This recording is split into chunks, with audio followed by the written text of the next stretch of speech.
Glad to have you joining us for another week of Curiosity, Not Judgment. Welcome. My name is Birga. And I'm Gary. I wanted to pick Gary's brain today about a topic that I've been mulling over. And I think we can actually ask this question in a few different categories. But it is, for me, the question was, when am I considered a business owner? And I'll get into those details in just a minute. But I'm also thinking there's probably some other questions that we could ask along those lines for those of you that are not business owners. Like, when do I actually become a parent? When do I become there's lots of different things that you could fill in the rest of that sentence with. And so I want to jump into that a little bit today. Oh, that sounds like a fun topic, actually. Well, sometimes I get to indulge and get my own questions answered because this is our podcast. So, but I really was thinking about that question at length this week. When do I get to call myself a business owner? Because I had a little organization that I've had for many, many years, since 2017.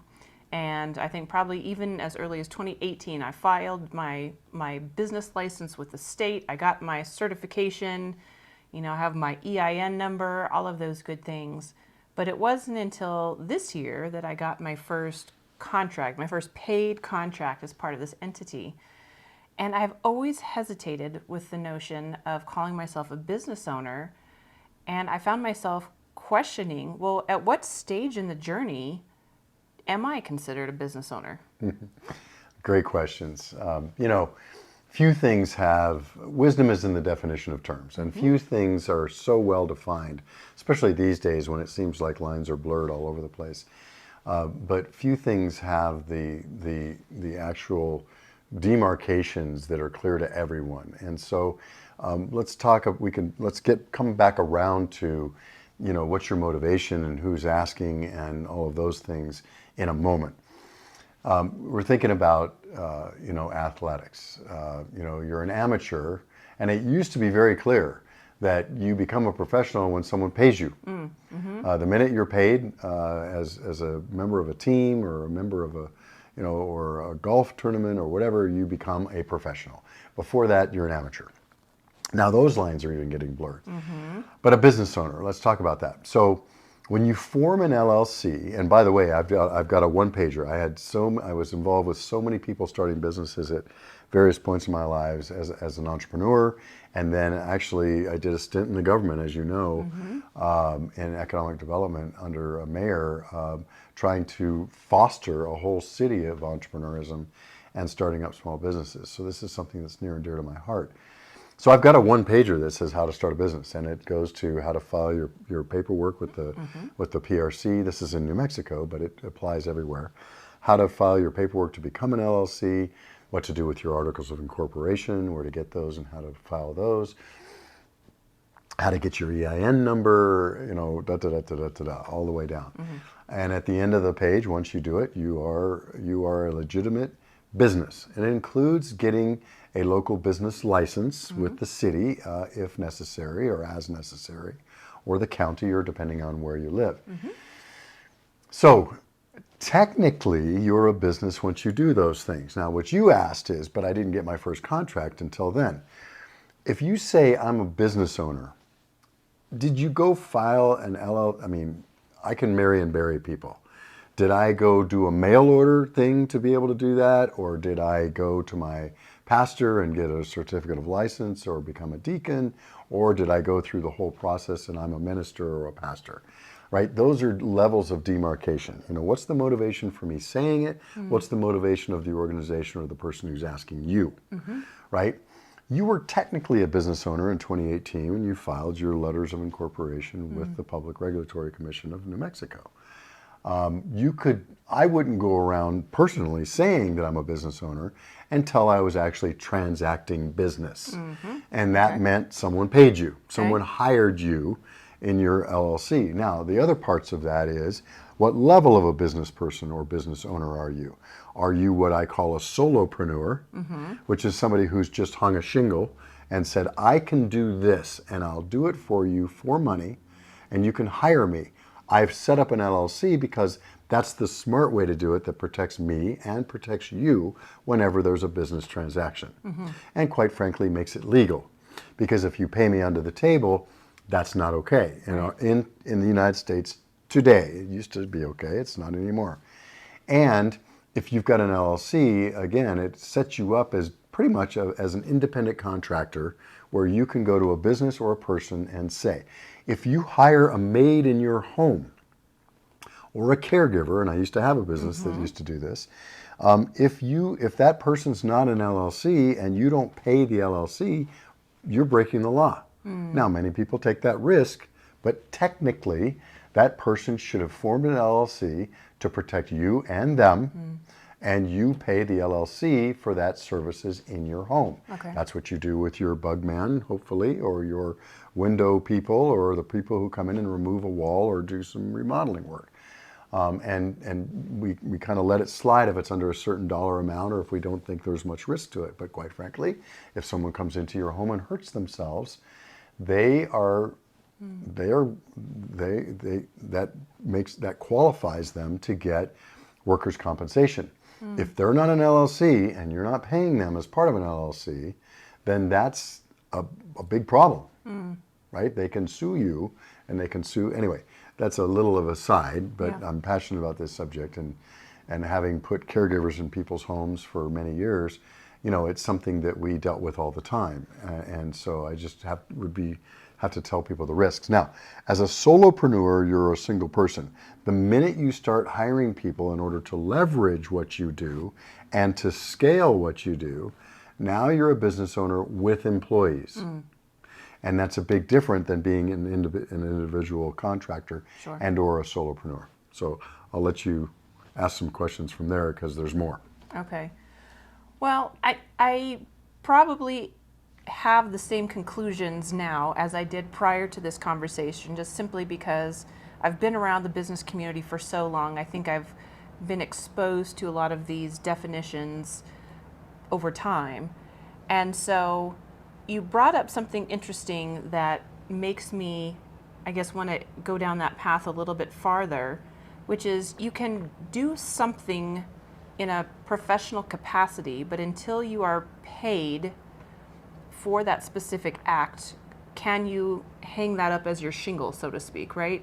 If you on the side are cleaning houses and making extra income through that work, you are, in essence, professionally, I'm saying that with air quotes, professionally a house cleaner, but if you haven't filed your license and, done all those things you just suggested, there are liabilities that are part of that situation. And risks. But does it take away from your professionalism? Does that keep you from being able to hang up your shingle? You can say I'm a house cleaner if you've ever cleaned a house. You can say I'm a professional house cleaner if you get paid for it. You can say I'm a house cleaner under the law if you filed the paperwork, okay. Right? I mean, I'm just, language is important here. Yes, it is. And wisdom is in the definition of terms. And so, I'm thinking of more. So, when you pass the bar, you're a lawyer. But they say, are you a practicing lawyer? Right? Yeah. So people have dealt with this before, sure. And they have made certain terms that qualify those things. Because if you've gone to all that effort to go to law school, undergrad, law school, graduate with a law degree, then take the bar and pass the bar, I think a lot of people would acknowledge, you know what, you're a lawyer now. Yeah. It took a lot of effort, and congratulations, you're now a lawyer.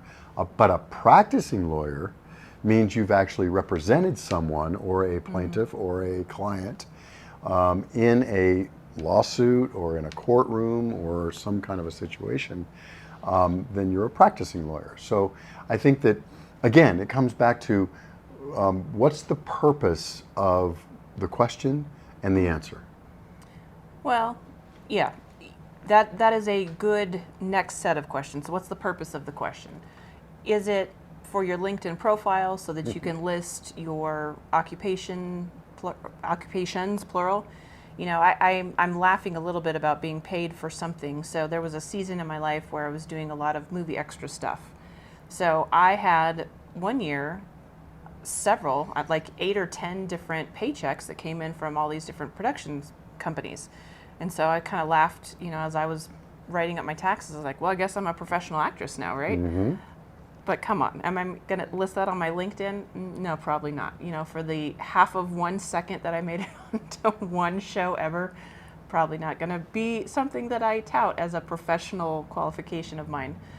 But, you know, is it too much of Is it too much semantics at this point? Is it, I don't know. You see where I'm getting at with this. I do, and look, in that, let's take that situation. Did you have a speaking role? Were you hired for Birga Alden, or were you hired as a person to fill the fact that they need to have people on the screen? So I think you could even answer your own question there and say, you know what, I don't put myself out as an actress because they didn't say, hey, Birga, we want you and your specific talent to come and say these lines. Right. That would be an audition, and that would be Sure. an actress, et cetera. Right? So, but I would be thrilled to say I've been an extra in many movies. I'm an extra. Yeah. I'm involved in the film business, in the film industry as an extra, and it's been a fun part of my. It's a good side gig. I like it. Yeah. You know, I think that's fine. And yet, you know, there was a different season of my life when I was in a couple different stage plays, and I did have lots of speaking lines, but I wasn't paid for those. So does that count? You know, An amateur thespian. yeah.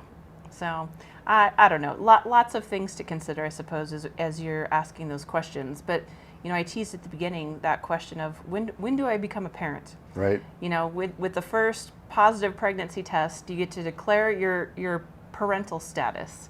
You know, and I'm certainly not meaning that to be a harmful or hurtful statement in any way, shape, or form.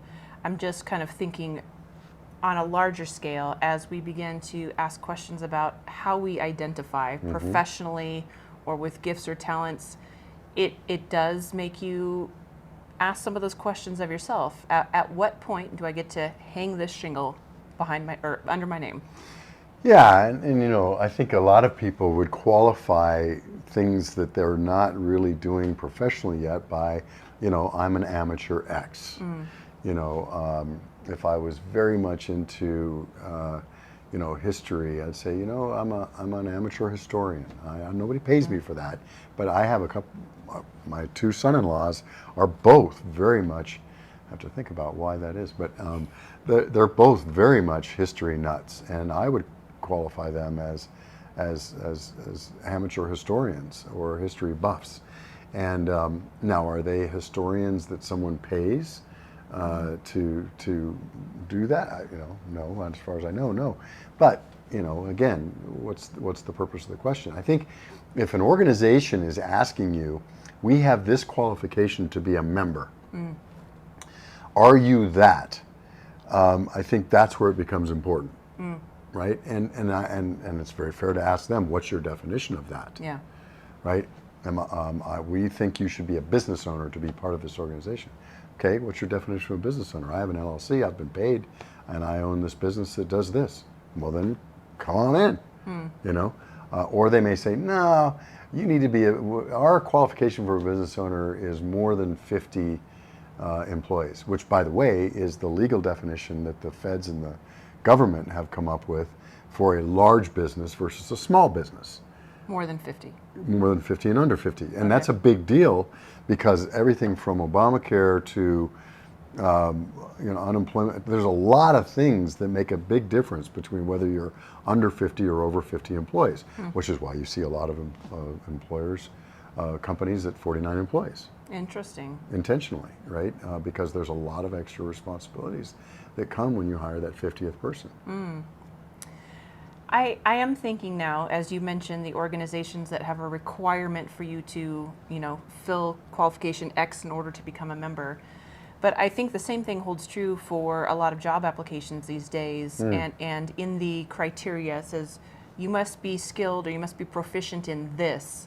And then Microsoft Excel or something. yeah. And perfect example. Back in who knows what year, I actually went through the training and I got certified through advanced Microsoft Excel. Wow. Could I do diddly squat on Excel right now? Almost nothing at all, because I didn't keep consistent and I didn't use it. But at one point I really did. I went through a class and I got certified as advanced Excel whatever, had a little certification, but I'm not going to, respond to a job application saying that because I couldn't even begin to skim the surface of the features of that program anymore. Interesting. Okay. That's an interesting conundrum because if I had a certification in Excel, I'd certainly use it. Because in Even if you resumes can't and make it search add up. engines, well, they literally do keyword searches. And if you say Excel certification, that may put you at the top of the pile. And if you have it, I would use it.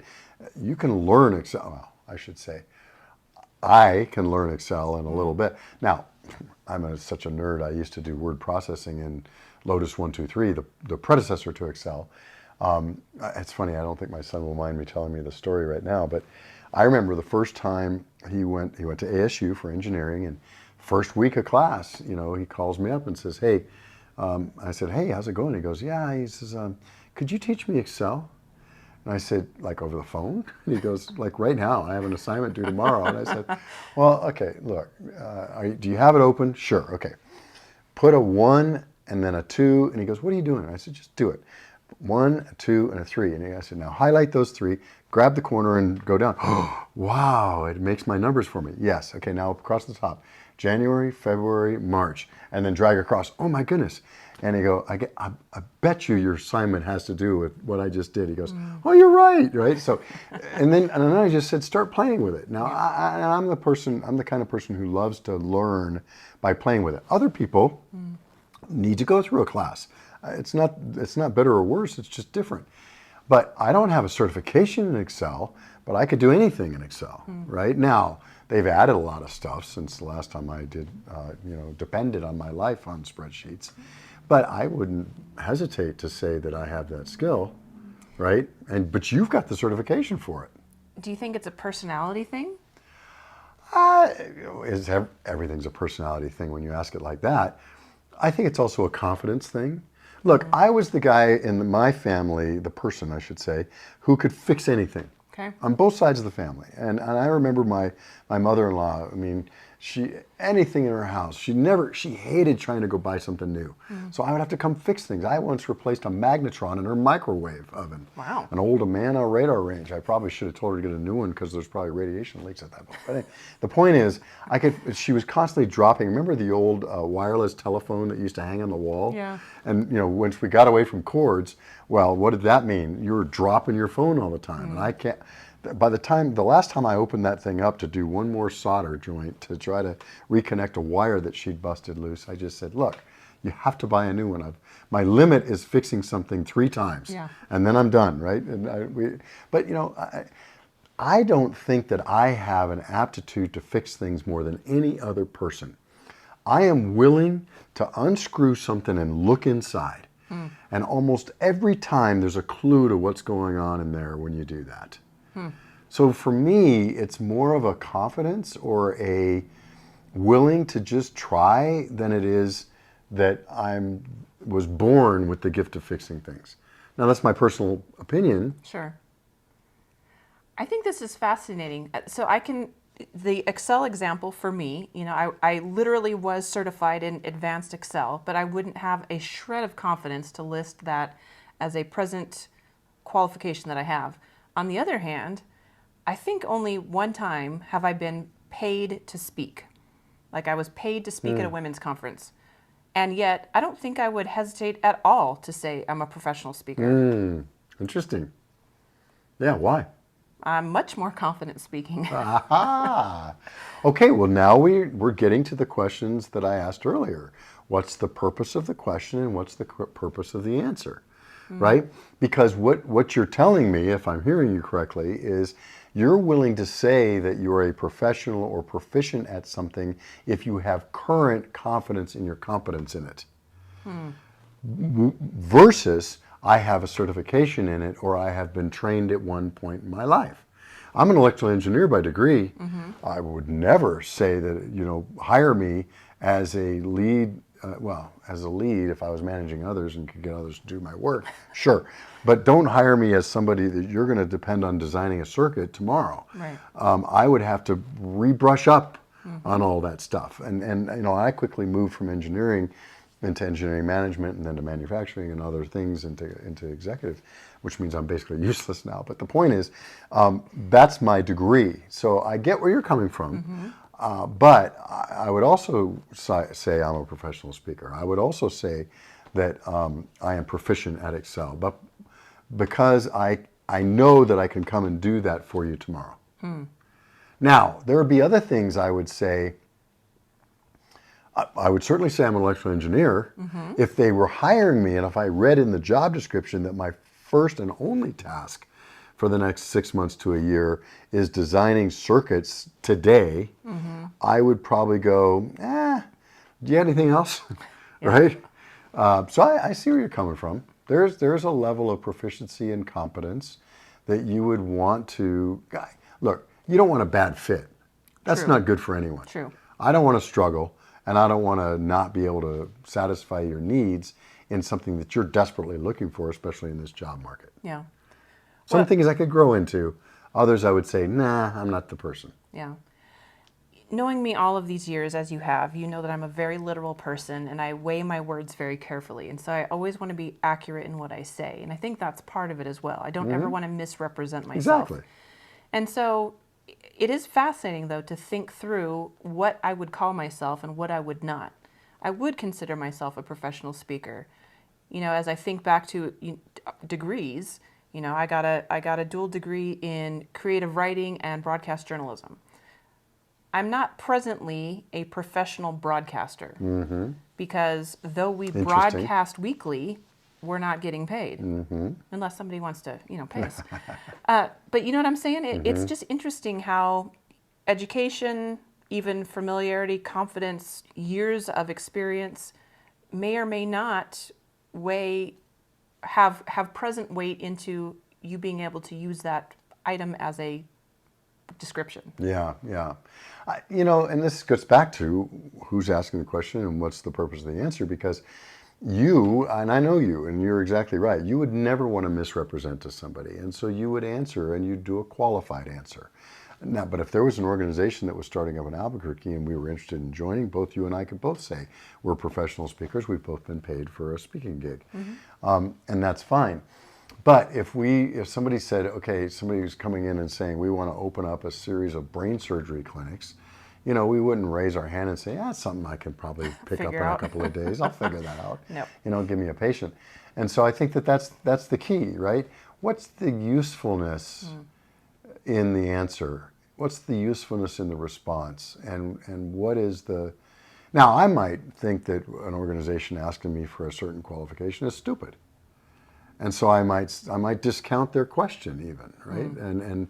But if it's super important to them, again, I think you hit the nail on the head, and that is, what's the purpose of my representation? Is it to fulfill a certain job role with skills, and it's important that for both sides that this happens in a way that makes sense and satisfies both individuals?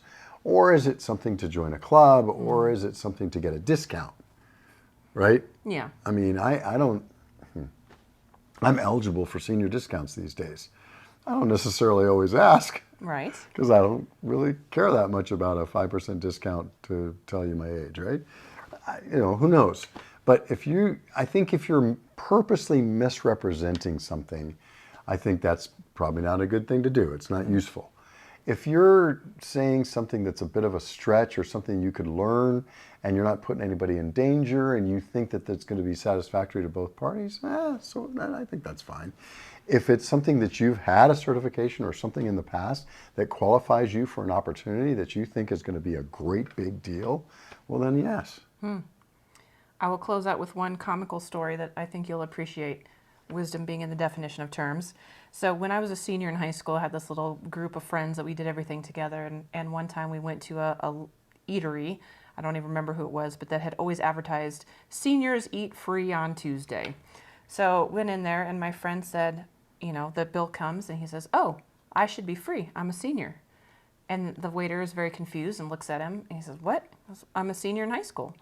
So, well, that's not what it means. Well, where does it say that? Right. And he pushed the issue till we got to management and he got his free meal. So wisdom is in the definition of terms It really is. and how you explain and have fine print underneath your terms. And you remember my favorite wisdom joke, which is the difference between knowledge and wisdom.